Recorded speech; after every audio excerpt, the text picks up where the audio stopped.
Hello everyone, welcome to SFC Exclusive. On today's show, we are pleased to welcome Stephen Perry, the Honorary President and former Chairman of the 48 Group Club from the UK. Hi, Ms. Perry, welcome. It's nice to see you too. You have retired as Chairman. How does that feel? What are your expectations and wishes for your son Jack to carry on the responsibilities and legacy of the 48 Group Club? It's a very strange thing to retire after 52 years of doing business with China and about 30 years of being the chairman of the 48 Group through very changing times. Of course, letting go is always difficult if you still operate in the same area as you were the day before. When you watch younger people do it, you have to remember that they may have better ideas, but they're different. And because they're different, you've spent 20, 30 years of looking out for what's different in order to make sure it doesn't disrupt. So it's quite a different approach. And I've had a little bit more time to read, a little bit more time to understand what I don't understand. And after reading The New Productive Forces, I could feel an epoch change in the world and in China. And it's a bit easier to find the time to understand that. And I know that China's leaders are looking at 100, 150 years out and at today. So they've got a vista of what they're trying to get to, as well as what they're trying to manage today.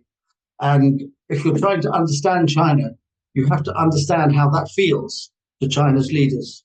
So I've got a bit more time to understand that as well. We'll see what happens. Your son Jack Perry, the current chairman-elect of the 48 Group Club, bears his grandfather's name. What's the significance of that?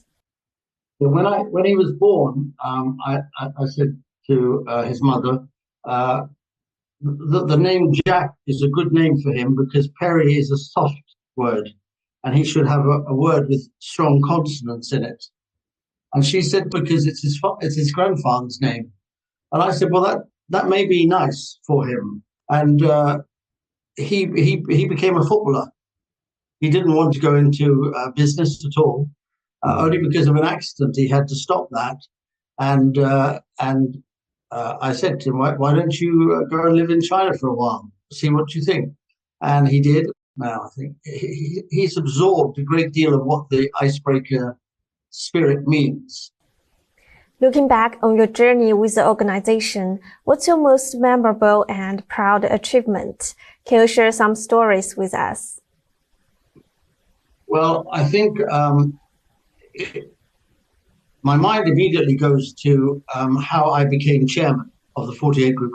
Governor Patton had taken up the job in Hong Kong and made the most dreadful speech in October 1992.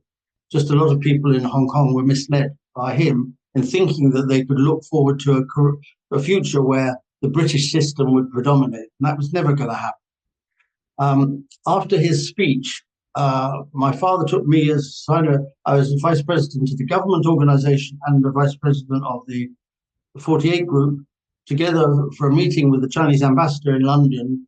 And we talked about what a terrible mistake it was that Patton had done, and it would harm British interests for a long time to come unless we could do something about it. They said it was for me to lead that process because I held a position on both sides, and so my father suggested that I take over as chairman. But during that period, I came to see how prepared China was for the return of Hong Kong. It wasn't 5 years or 10 years. It wasn't in 1984 that they started. It was tens of years before. China had thought this through and looked at all the alternative scenarios. And quite early on, I could feel that everything to do with Hong Kong was being handled by Patton and not by London.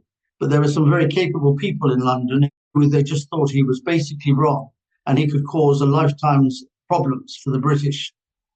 So there were a number of things to deal with there. At the end of it, I decided that the thing to do was to try and get a senior British political leader to go to China and reopen the relationship between Beijing and London. And I've never talked about this on the air before. I was invited by the Chinese side to, not the British side, to the return celebrations in Hong Kong. And as I'm watching the thought that went through my mind, I'm sitting watching history. I'm sitting watching a peaceful handover of a city which has a considerable value. And I thought to myself, it's not going to stay the same. It's going to have to change.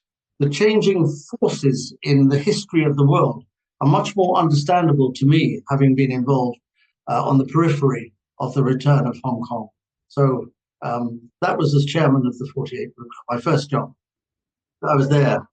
What was amazing was when the British ceremony happened, it rained. When the Chinese ceremony happened, which had been moved indoors because of the potential of rain, there was no rain.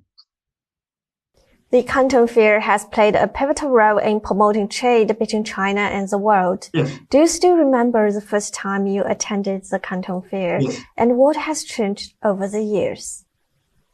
Well, everything has changed. The place, the conference halls changed, the hotels have changed, the food. We had 2 restaurants we could go to when I went there. But the biggest thing is to tell you, that was my first trip to China with my mother and father. And I'd been at a variety of places and events with them. And then we came down to the fair. And we came down to the fair because that was an opportunity to show me the Canton Fair, in which our company, London Export Corporation, had been a founder as icebreakers. And we had a very sophisticated setup for something where the communications were almost non-existent. So we had to get messages backwards and forwards through the night. None of us slept very much. We went to the Canton Fair to conclude the first sales from America to China of substantial commodities. And I was part of that team. I was a junior member of that team for sure. I was 22 years old, I think, something like that, 24. I joined the negotiations and I participated in them. I can't say that I made much difference. Our directors on the commodity side put the deals together, and they were concluded. We did the first deals between America and China ever. And so I will always remember that feeling of elation. And I said to my father, what comes next? So he said, well, you better get, we're going to America now, but after that, you'll find I bought quite a bit of Chinese goods to sell in America so that we can start the two-way trade. And you'll have to decide whether you think you could make a life of business between America and China, as well as the UK and China. And it was a memorable moment for me. I was way out of my depth. But it was a great opportunity as a young man to have. But it took me another 20 to 30 years to begin to understand China. And boy, what a wonderful experience it's been. I'm very lucky. What I see in China, which is very effective and very successful, look at the transformation. All of this was going through my mind at the time of that first Canton Fair in 1972. And what a different world it is now. In this year, when my son goes for the first time. So he's got it all to happen. Indeed, the Canton Fair is the oldest, largest, and most representative trade fair in China. When the Canton Fair started, there was enormous poverty in China, enormously desperate conditions in China. There were hardly any railways, there were hardly any roads, there were hardly any cars. But I think the Canton Fair was a wonderful first opening up of Chinese and foreign cultures and civilizations to each other. Certainly was for me. Guangdong has been a key hub for international trade and investment. How important do you see Guangdong and the Greater Bay Area in terms of building the trade bridge between China and the world? When the foreign trade zone was created in Shenzhen, I've watched it very carefully, how it's developed. And Shenzhen has developed into one of the world's great cities. And I've made several visits there, and I'm staggered by how fast and substantially they've moved into innovation in a number of important areas, and built a city which China can be proud. China's leaders, they're trying to modernize China for the benefit of the people of China, and they're doing it with one eye always on the core concept of socialism, which is evidenced in common prosperity. It's about making sure that all the people benefit. So they've got to develop, but in a different way to the Western development. And it's got to bring in and absorb the innovative capability and technicality. They've got to give people the opportunity to make more money as a result of taking bigger risks. But they've also got to recognize that poverty has got to be eradicated. It's not easy to do all of that. And I think that Guangdong's done a good job. And I think China's done very well as a country. And I think as people look ahead to the future of the Greater Bay Area, they should recognize that they are going to increase their involvement with ASEAN and with Southeast Asia. And that's an opportunity for many different people. It's this whole development phase that we're going through now with the new productive forces and all the multinational corporations. In the recent writing I've done on the new productive forces, I have suggested that China will be absolutely transformed and that the West has no idea what it is that's going to happen, and that China is saying to them, come in and be with us, part of us, and help us define the new era we're moving into. I hope many of them do. I think some will. But we've got to get past this period of America feeling that its primary duty is to contain China. I shouldn't say that because they'd say that's not the case. I have to say, I think it is. You brought up the new quality productive forces, which some foreigners are not quite familiar with. Yeah. What's your understanding of that? That China is transforming totally as a result of innovation. And innovation means new technology. New technology means people who have to be able to run it. And if you want to, if China wants to move into this new modern high technology era where AI is going to play an incredibly major change in the world and in China, the only way AI is going to be controlled is for the people who are running it to be brighter than the machines that they're running. So it's not just that, it's the roads, it's the transportation systems, it's the living conditions, it's so many things have got to be transformed to meet the needs of this new era. So there's an enormous amount of transformation of the productive forces. The productive forces are the people and the machines and the systems that make it all happen. So it's not the technology of AI, it's not the technology of modern system. It's how you make sure that the people can do it. We have to be able to see it coming and we have to be able to deal with it in advance. And that, even at that time, 30, 40 years ago, I was seeing the first glimpse of what the new productive forces are about. China is over 50% of the world's supply of renewable energy. They think that the British will be high up on the list of people that China wants to take on board as a shareholder in some of these new industries that it's saying.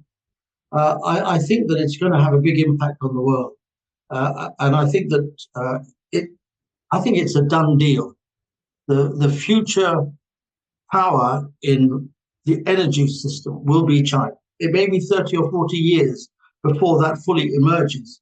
And one of the questions which we should be debating with China is, because the oil came out of certain countries' ground, was that good for those countries? Or should they have shared more earlier in order to stop themselves being dependent on oil? Questions like that, they can discuss that with China. And I think they will find that China has thought through how it will spread those renewable energies throughout the world, but particularly to the south.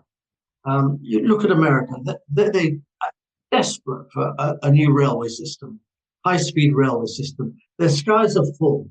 The people want to get around easily from this city to that city. They need a high-speed railway system. Who's got it? China. It was all clear to me. Suddenly it was Once you see it, you can see that the China that you and I look at today is going to be changing enormously in the next 10 years. And so, where did this happen? Well, productive forces is what it is. Last but not least, the 48 Group Club emphasizes understanding China's growth and potential. What advice would you give to business leaders aiming to navigate the Chinese market effectively? I feel that the vast majority of business people who deal with China have no idea where the other people on the other side of the table are coming from. Are we going to change? Is my job going to... Certainly we should continue to do my job. How is Britain or America or France going to react to this new productive forces? If we don't have a big change, we are going to get left behind.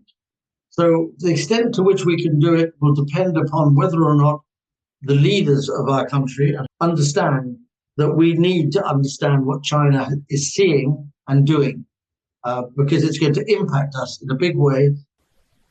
Thank you, Ms. Perry, for sharing the stories of your long and deep friendship with China.